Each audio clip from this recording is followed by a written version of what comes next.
ഈ വീഡിയോയിൽ നമ്മൾ ഐട്രേഷൻ മെത്തേഡിനെ പറ്റിയാണ് ഡിസ്കസ് ചെയ്യുന്നത്. അപ്പോൾ ഇവിടെ തന്നിരിക്കുന്ന ക്വസ്റ്റ്യൻ നോക്കുക. T of N equal to 2t of n by 2 plus n. ഇതാണ് നമുക്ക് തന്നിരിക്കുന്ന ക്വസ്റ്റ്യൻ. ഇതിൻ്റെ ഐട്രേഷനാണ് നമ്മൾ ചെയ്യാൻ പോകുന്നത്. അപ്പോൾ ഇവിടെ നമുക്ക് ബേസ് കേസായിട്ട് ടി ഓഫ് 1 ഈക്വൽ ടു 1 എന്നും തന്നിട്ടുണ്ട്. ഇനി നമുക്ക് ഫസ്റ്റ് കേസിലേക്ക് പോവാം. നമ്മുടെ ക്വസ്റ്റ്യൻ നോക്കിക്കേ, T of N equal to 2t of n by 2 plus n എന്നാണ്.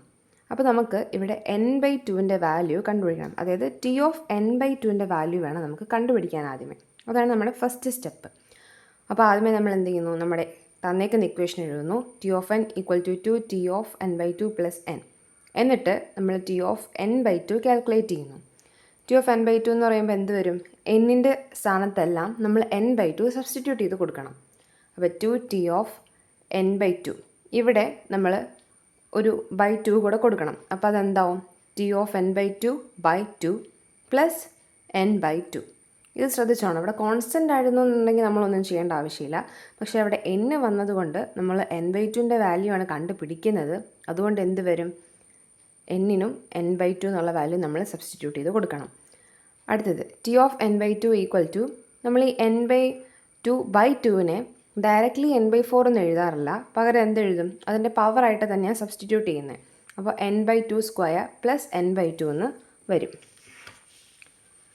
അപ്പോൾ നോക്കിക്കേ, ഇനി നമ്മുടെ സെക്കൻഡ് സ്റ്റെപ്പിനകത്ത് വരുമ്പോൾ നമ്മൾ ഈ ടി ഓഫ് n ബൈ 2വിന് പകരം നമുക്കിവിടെ കിട്ടിയേക്കുന്ന ടി ഓഫ് n ബൈ 2വിൻ്റെ വാല്യൂ വേണം സബ്സ്റ്റിറ്റ്യൂട്ട് ചെയ്ത് കൊടുക്കാനായിട്ട്.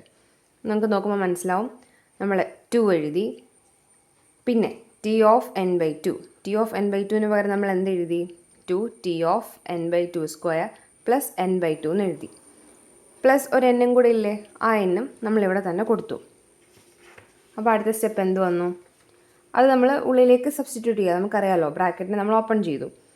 ഇവിടെയും നമ്മൾ നേരത്തെ ചെയ്ത പോലെ തന്നെ 2 × 2 4 എന്ന് എഴുതുന്നില്ല, നമ്മൾ പവറായിട്ടാണ് എഴുതുന്നത്. അതെന്തിനാണ് അങ്ങനെ എഴുതുന്നതെന്ന് ചോദിച്ചിട്ടുണ്ടെങ്കിൽ നമുക്ക് ഈ ഐട്രേഷൻ മെത്തേഡിൽ ഒരു പാറ്റേൺ ഒബ്റ്റെയിൻ ചെയ്യണം. കാരണം എത്ര തവണ ഇത് ഐട്രേറ്റ് ചെയ്ത് പോകുന്നതെന്ന് നമുക്ക് പറയാൻ പറ്റില്ല. അപ്പോൾ ആ ഒരു പാറ്റേൺ ഒബ്റ്റെയിൻ ചെയ്യാൻ വേണ്ടിയിട്ടാണ് നമ്മൾ ഇതിൻ്റെ പവറായിട്ട് എഴുതുന്നത്.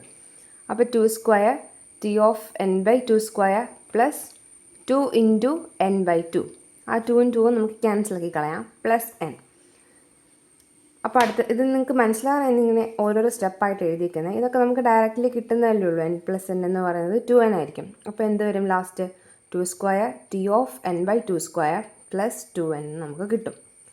ഇനി ഇപ്പോൾ നമ്മൾ ഒരു തവണ ഐട്രേറ്റ് ചെയ്തു. ഇനി അടുത്ത ഐട്രേഷൻ ചെയ്യുമ്പോൾ നമ്മൾ എന്ത് ചെയ്യും?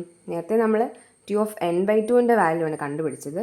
അപ്പോൾ ഇനി ചെയ്യുമ്പോൾ നമ്മൾ T of n by 2 square, നമുക്കിവിടെ കിട്ടിയേക്കുന്ന വാല്യൂ, ഇവിടെ t of n by 2 square എന്നല്ല കിടക്കുന്നത്. അപ്പം ഇതിൻ്റെ വാല്യൂ ആയിരിക്കും നമ്മൾ അടുത്തത് കണ്ടുപിടിക്കുക. T of n by 2 square എന്ത് വന്നു? 2t of n by 2 cube plus n by 2 square. നേരത്തെ വന്നതിനേക്കാളും ഒരു ഐട്രേഷൻ കൂടിയല്ലേ വന്നേക്കുന്നത്, അത്രയും ചിന്തിച്ചാൽ മതി. ഇനി നമ്മൾ എന്ത് ചെയ്യുന്നു? നമുക്ക് ഈ കിട്ടിയേക്കുന്ന വാല്യൂ ഇല്ലേ, ഈ വാല്യൂവിന് പകരം ഇത് സബ്സ്റ്റിറ്റ്യൂട്ട് ചെയ്യുന്നു. 2 സ്ക്വയർ അതേപോലെ തന്നെ വരുന്നു. ടി ഓഫ് n ബൈ 2 സ്ക്വയറിന് പകരം എന്ത് വരും? നമ്മളിവിടെ കണ്ടുപിടിച്ച് വെച്ചിരിക്കുന്ന വാല്യൂ, അത് നമ്മളിവിടെ കൊടുക്കുന്നു, പ്ലസ് 2n. ബാക്കിയെല്ലാം സെയിം തന്നെ. ടി ഓഫ് n ബൈ 2വിൻ്റെ വാല്യൂ മാത്രമേ ചേഞ്ച് ആവുന്നുള്ളൂ. അത് നമ്മൾ സബ്സ്റ്റിറ്റ്യൂട്ട് ചെയ്ത് കൊടുക്കുമ്പോൾ എന്ത് വരുന്നു? 2 square into 2 cube plus t of n by 2 cube plus 2 cube of n by 2 cube plus 2n എന്ന് വരും. അത് ക്യാൻസലാക്കി കളയുമ്പോൾ നമുക്ക് ഇവിടെ n എന്ന് തന്നെ കിട്ടും. അപ്പോൾ നമുക്ക് ലാസ്റ്റ് എന്ത് കിട്ടി? 2 cube of T of n by 2 cube plus 3n. ഇനി നിങ്ങളിവിടെ നോക്കിക്കേ, ഇവിടെ ഒരു പാറ്റേൺ തോന്നുന്നില്ലേ? ഇവിടെ ആദ്യം 2 സ്ക്വയർ വന്നു, അപ്പോൾ 2n ആയിരുന്നു. അതായത് ഫസ്റ്റ് നമുക്ക് 2വിൻ്റെ കോഎഫിഷ്യൻ്റ് എന്ന് പറയുന്നത് 1 ആയിരുന്നു. 2വിൻ്റെ പവർ എന്ന് പറയുന്നത് 1 ആയിരുന്നു. എന്നിൻ്റെ കോഎഫിഷ്യൻറ്റും 1 ആയിരുന്നു. പിന്നെ അടുത്ത സ്റ്റെപ്പിൽ വന്നപ്പോൾ 2വിൻ്റെ പവർ 2 ആയി, എന്നിൻ്റെ കോഎഫിഷ്യൻറ്റ് 2 ആയി. മൂന്നാമത്തെ സ്റ്റെപ്പിലോ 2വിൻ്റെ പവർ 3 ആയി, എന്നിൻ്റെ കോഎഫിഷ്യൻറ്റും 3 ആയി. അപ്പോൾ നമുക്ക് ഇവിടെ ഒരു പാറ്റേൺ കിട്ടുന്നുണ്ട്. അതെന്താണ്? ഇങ്ങനെ നമ്മൾ ചെയ്ത് പോകുമ്പോൾ kth ടൈം വരുമ്പോഴത്തേക്കിനും എന്ത് സംഭവിക്കും?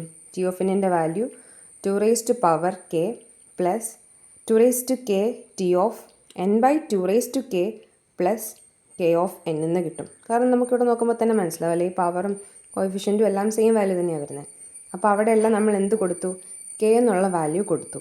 അപ്പോൾ 2 raise to k T of one plus K N എന്ന് നമുക്ക് എഴുതാം.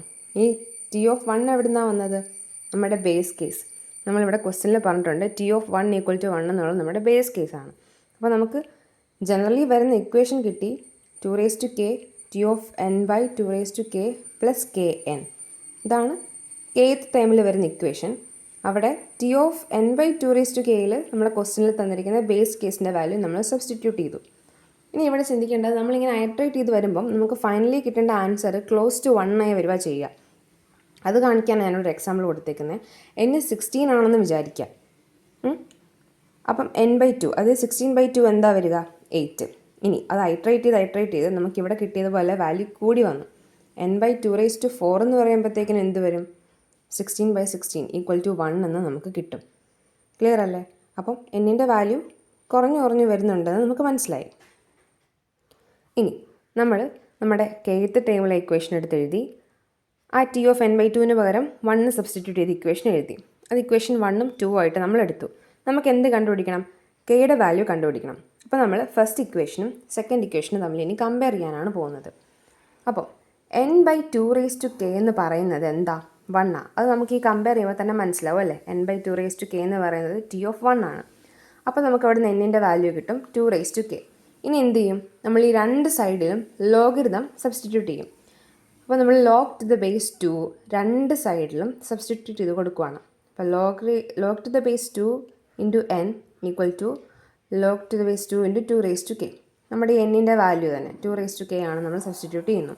ഇനി log to the base 2 of n equal to ഈ ലോഗരിതത്തിൻ്റെ പ്രോപ്പർട്ടി വെച്ചിട്ട് log to the base a into x raised to p എന്ന് പറയുന്നത് നമുക്ക് p log a of x എന്ന് എഴുതാം. അതുപോലെ തന്നെ നമ്മളിവിടെ എന്തെഴുതി?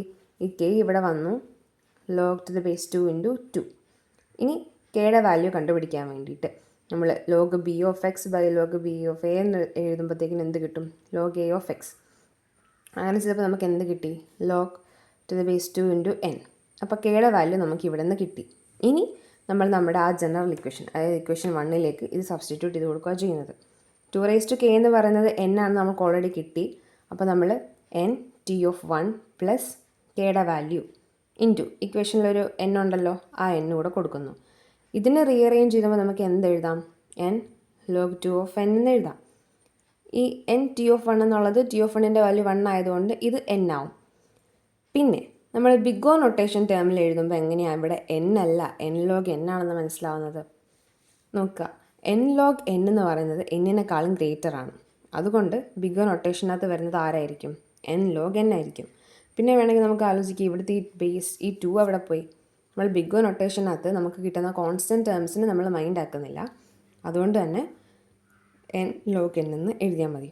അപ്പോൾ ഇതായിരിക്കും നമുക്ക് കിട്ടുന്ന ഫൈനൽ ആൻസർ എന്ന് പറയുന്നത്. ക്ലിയർ ആണെന്ന് വിചാരിക്കുന്നു.